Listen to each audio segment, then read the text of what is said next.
Well, I did it. I went to every comic shop in Massachusetts. And so begins the long, painful process of editing all of those shops down into just 2 cohesive videos. But before I get into that, you want to see all the cool stuff I got?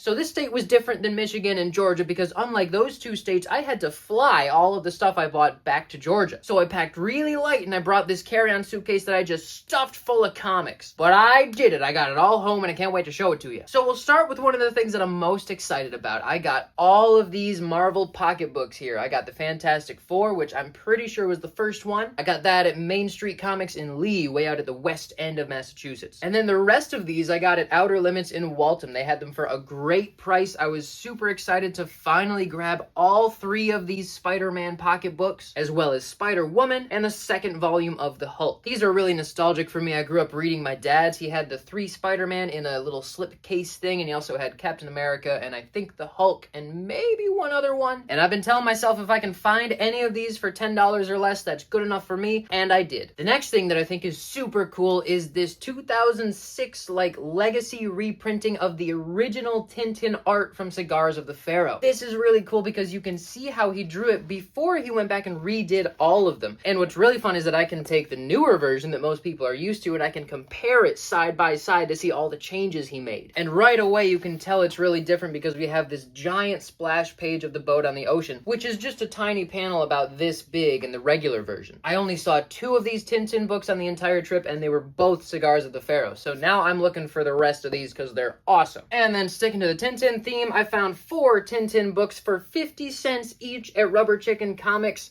and you know, they're beat up, but they're great classroom copies. They're great if you just want to have a giant size of the story, because my printing of every Tintin book is really tiny. They're only like this big. Then I found a couple things at Million Year Picnic, which is downtown Cambridge, Massachusetts, that I'm really excited about. It's issue 1 and issue 5 of Nostalgia Comics. I love the Nostalgia Press series. I've got a bunch of the Flash Gordon. I've got a bunch of the Mandrake. I've got some Popeye from that series. I just love reading all these old 30s and 40s and 50s cartoons and comics. We got Johnny Hazard, Crazy Cat, Mutt and Jeff, there's Flash Gordon, Gasoline Alley, Tim Tyler's Luck, all kinds of classics that really flesh out the history of cartoons. Next, another find that I'm really excited about is I finally got issue 4 of Marvel graphic novel, The First Appearance of the New Mutants. I think it's a 5th print, but I don't care because it was $5 and I've been looking for it all over the place. And in the same purchase, I got issue 2 of Marvel graphic novel, Elric the Dreaming City. I didn't think this one would be so hard to find, but this is the first time I've seen it, and it was only $5. I got these at His and Hers Comics, which is actually Lunch Money Comics' local shop, and he was there. We had a great time together. His and Hers is a great shop. The owner is a really nice guy. I had a great time. And the other cool thing that I got at His and Hers, which I'm really excited about, I had no idea existed, is this copy of the People's Comic Book from 1973. This is a bunch of reprinted communist Chinese comic books from the 60s. And it's super beat up. You know, the pages are starting to fall out. It's all wrinkly. There's water damage.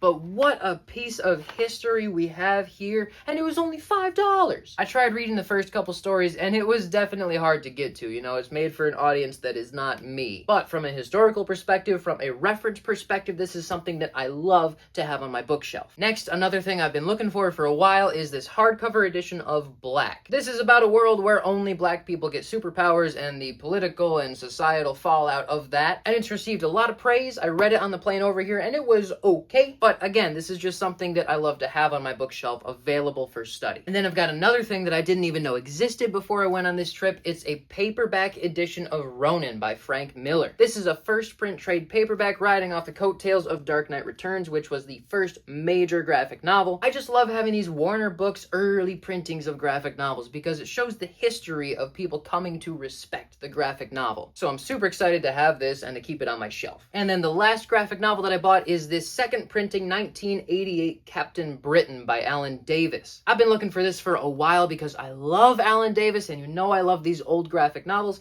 and this is a little beat up, you know, it's kind of wiggly looking, but I got a great deal on it at Friar Tuck's, and it's just graphic literature gold. I am so excited to finally have this on my shelf. And before I get into the individual issues that I bought out of dollar bins and whatnot, I gotta show you this guy. His name is Fuzzy. He's the mascot of Comically Speaking. He's this cute little 3 3D printed dude. He's kind of pointy, but he's got big old green shoes, and I love him. This is the kind of thing that as soon as I saw it, I knew I had to have it on my bookshelf in my videos. He's like a perfect comic-related knick-knack. So shout out to Comically Speaking. Thanks for hooking me up on your mascot. And that brings us to my box of single issues that I bought, starting with a bunch of free comic book day things.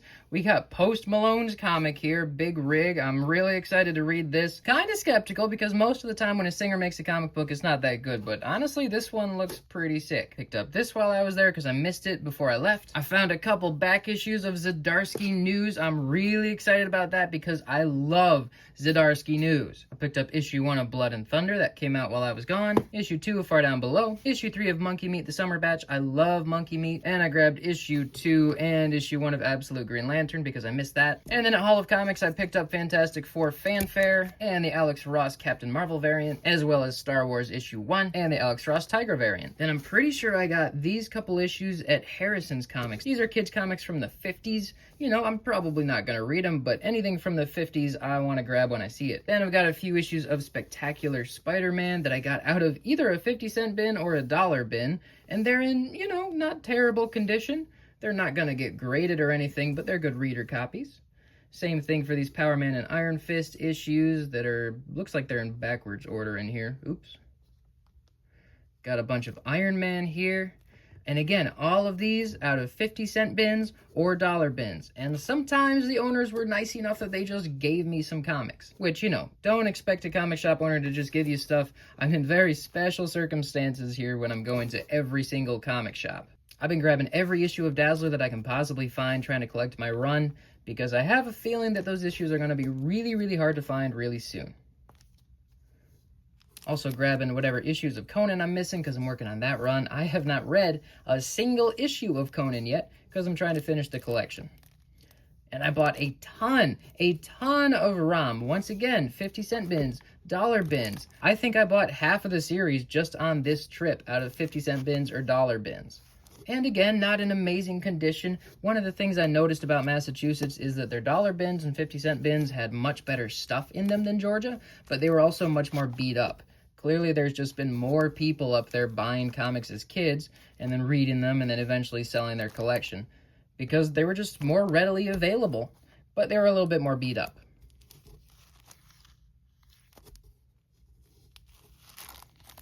Great issues of ROM here.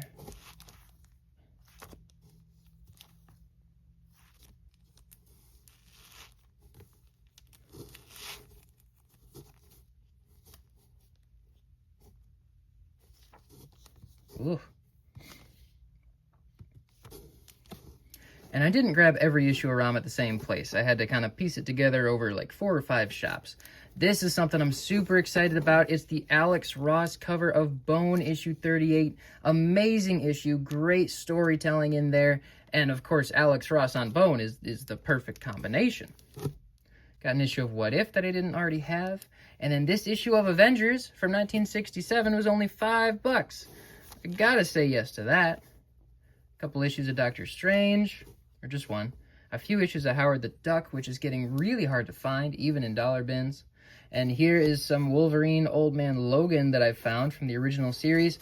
These covers were only $1 each. Can you believe it? And they're in good condition, and they're bagged and boarded. Got Dingbats. The issue of Firestar that I was missing, got it for $1. Captain Storm, these were only $1. That's awesome. That was only $1. This one was like one of the only ones I'm missing from the early 300s of Thor. That was $1. And then a ton of Micronauts. I really worked on my Micronauts collection on this trip. I barely had any. I had like maybe 4 issues before I left. And then all of these I found on the trip. 50-cent bins, dollar bins. It was great. I had to like go back out to the car a couple times to double check what I just bought because I kept finding them everywhere I went. So again, I haven't read this series. I'm trying to collect the whole thing before I read it, so it might suck, but we'll find out. Then I also found a ton of issues of Defenders. You know, they're beat up. They're not gonna sell for anything, but you got the story. Completing my run. That's good enough for me.